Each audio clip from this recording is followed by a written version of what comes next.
Okay, so today's topic is science and the scientific method. So let's go ahead and get started. Well, first of all, what is science? Well, it's the process that produces information about the natural world. And I do want to stress the phrase there, the natural world.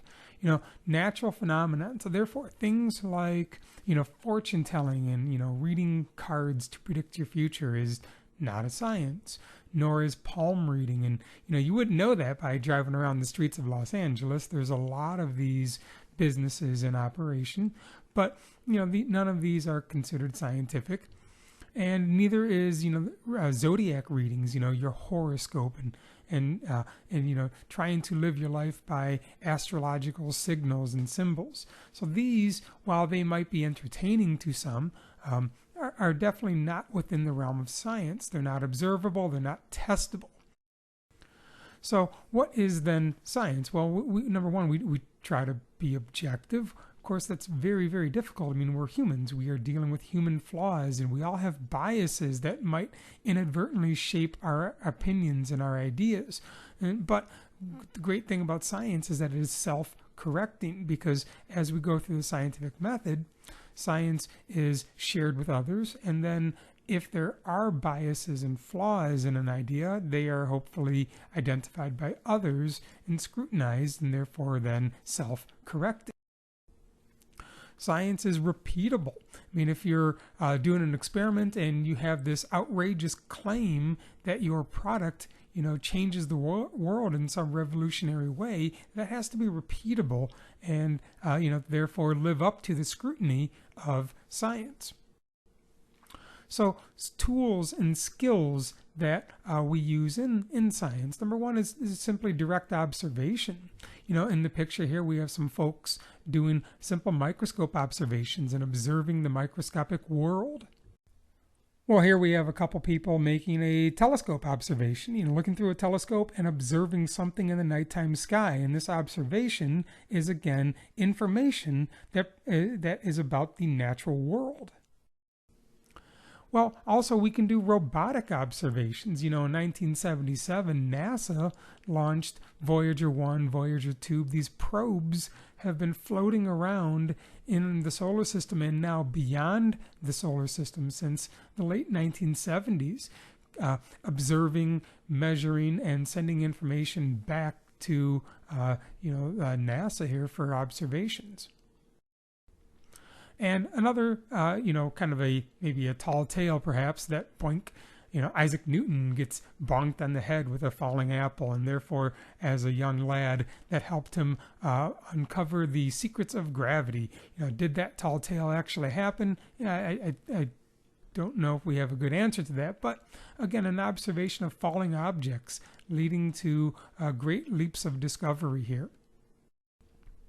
And let's not forget, another area of science is simply experimentation. Maybe like the young lady in this picture doing DNA experimentation, trying to read the DNA printout of a DNA molecule.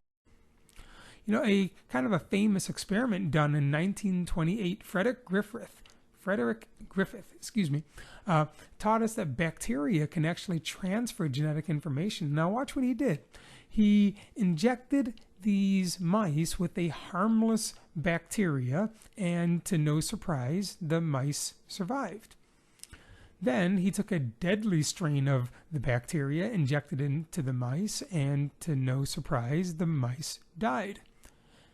Well, then he took the deadly bacteria, but he heated the bacteria. The heat killed the bacteria, injected the deadly bacteria into the mice, and no surprise, the mice survived. Well, now here's where it got interesting.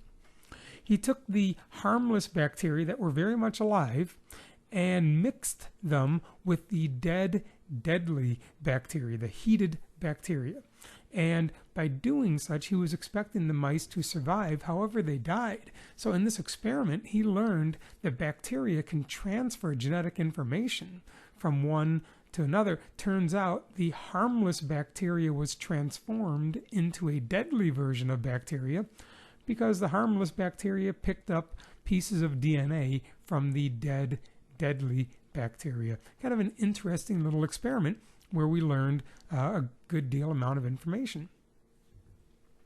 And so data, information is gathered by what we call the scientific method. So let's go ahead and talk about that.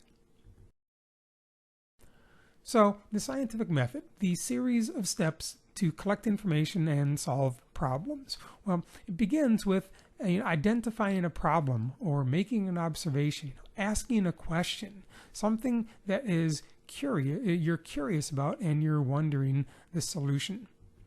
Well, next comes what you think the solution is. A little bit of research and you can construct a hypothesis, a tentative explanation to your problem. And from there, you then design the experiment, and we're going to go through an example in a moment. And that experiment will lead to data being collected, and then we have to, of course, analyze that data. And from the data, we can, of course, draw a conclusion. And from our conclusion, after our conclusion, we would then repeat. And now here's where it gets kind of interesting, because if our hypothesis appears to be supported by the analyzed data, well then of course we want to repeat and perform the experiment again to make certain of our results. But if our data indicates that the hypothesis is not supported, well then we have to reconstruct our hypothesis and kind of start all over again. So this is what I meant earlier when I said that science is self-correcting. Mistakes are identified and hopefully can therefore then be corrected. Well, let's get into testing an idea. Again, the scientific method begins with a problem or an observation. Well, last night, Maria, the young lady in our picture, she accidentally fell asleep with her headphones on while listening to soft, calming music. She awoke refreshed and feeling better than she did on most other days. Well, that's an observation. Her observation in this example might be, I seem to sleep better when I play soft, calming music. So now she's going to create a hypothesis. A hypothesis is a proposed explanation, a tentative explanation, what she thinks the reason for her better sleep would be. In this example was the soft, calming music. Now notice how I worded my hypothesis as an if-then statement. If there is soft, calming music playing, then I will sleep better. That would be an example of a hypothesis. Okay, so now let's go on and actually perform an experiment. Well, first thing I want to mention is in an experiment, there are two groups of test subjects. We call the one group the control group and the other group the experimental group. Well, let's focus on what the control group is first. So let's focus on our control group. This is the part of the experiment that receives no special treatment. We use the control group as a comparison. We're going to compare the control group eventually to the experimental group. So here we have our test subject sleeping in a nice, warm, comfortable environment. And during the day, she's eating healthy meals. During the day, she's doing proper exercise. And she decides, she's going to measure her amount of sleep for 7 days. And she's going to use her fitness tracker to record her sleep. If you have a Fitbit or a Apple Watch, a lot of fitness trackers have tools on them to record how much and how well you sleep every night. So she's going to wear a fitness tracker to record her sleep. Well, now let's turn our attention to the experimental group. We're going to set this up the same as the control group, but with one difference. Now, before we talk about the difference, let's focus on setting it up as the same as the control group. So our young lady here is going to sleep in a warm, comfortable environment. She's going to have healthy meals during the day. She's going to perform regular fitness activities during the day. She's going to conduct the experimental group for 7 days. And she's going to use her fitness tracker to record how much sleep she gets every night. But now let's talk about the one factor. We call this one factor that differs, we call it the independent variable. This is the factor that we are testing. And in this case, we are testing whether or not sleep, the soft, calming music, has an impact on her ability to sleep every night. And so that would make it the independent variable.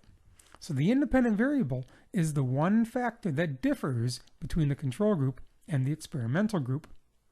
Now, during the experiment, remember, we're going to use our fitness tracker to record how much she sleeps every night. Let's pretend during the 7 days of the control group, she averages 6.5 hours of sleep per night. And during the 7 days of the experimental group, she averages 8 hours of sleep per night. This data that we gathered, we call the data that is measured during the experiment, we call this the dependent variable. And I hope you see why it's called the dependent variable, because the sleep depended upon the independent variable. The sleep, the amount of sleep depended upon whether or not she was listening to music. That was the independent variable. So in this case, the dependent variable is the amount of sleep that was recorded every night by her fitness tracker. So whatever data you are measuring in a science experiment, that is the dependent variable. Well, now let's talk about analyzing the data. We already know the control group. During the control group, she averaged 6.5 hours of sleep per night, and during the experimental group, 8 hours of sleep per night.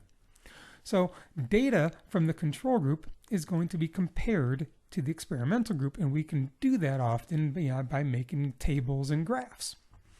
And in this case, I've created a graph for you where it's a bar graph which shows the amount of sleep during the 7 days without music, 6.5 hours of sleep, and the 7 days of sleep with music, 8 hours of sleep per night. So you can clearly see that with the soft, calming music playing, she averages more sleep. And so graphs are a great way to visualize your data. And now, based on this data, we can determine whether or not our hypothesis was supported or rejected. Remember, her earlier hypothesis was, if I play soft, calming music through the night, then I will sleep better. Right now, the data sure seems to support her hypothesis. And so now it comes to our conclusion. This is the main idea that we have learned. Now, let me ask you, I'm going to give you two choices. Which of these choices would be the conclusion? Think of it like multiple choice. Choice 1, soft, calming music enhances the ability to sleep. Or how about this? Soft, calming music averaged 8 hours of sleep versus 6.5 hours when not listening to music. Which of these is the conclusion? I hope you realize it's the first one. The second choice that just disappeared, that's not the conclusion. That was the data that you actually gathered. There's a difference between the data gathered and the main idea that we have learned, or the conclusion. And in this case, soft, calming music seems to enhance her ability to sleep. That would be her conclusion. So as we wrap up the scientific method, our final step really is to repeat. Our findings can be shared and repeated by others. To repeat this sleep experiment a second time, a third time would be a really good idea, just to make sure that our results are true and not due to chance. Well, as time passes, perhaps with new experimentations and new observations from other scientists, perhaps a hypothesis may grow into what's called a theory. You might recognize the picture of Charles Darwin here. Well, today, Darwin's idea of natural selection is an accepted scientific theory. But in 1859, when he published his book, The Origin of Species, it really started out as his hypothesis. And over the years, his hypothesis has been confirmed time after time after time by other scientists. And so today we call natural selection a theory, which means it's a well-substantiated explanation acquired through the scientific method and repeatedly tested and confirmed through observation and experimentation. But I do want to mention that, hypotheses and theories can always change based on new information. There was a time when the Earth was believed to be stationary, the center of the universe, and not only that, but also flat. Well, that was because of, based on the information we had at the time, that appeared to be most accurate. Of course, as time passed, we eventually learned that, hey, the Earth is round, and it's really the Earth that is in rotation around, throughout the universe. So new information can update hypotheses and theories. Well, here are the notes before. I want to give you a scenario and then a few practice problems. So in this scenario, the military wants to know if soldiers with only 4 hours of sleep can operate at the same level as those who normally get 7 hours of sleep. 100 soldiers are allowed to sleep for 4 hours a night, and another 100 are allowed to sleep for 7 hours a night. The soldiers are then tested for marksmanship on the firing range. Based on this story, I think you should be able to answer these 4 questions. Pause the video because I'm going to go over the answers in 3, 2, 1.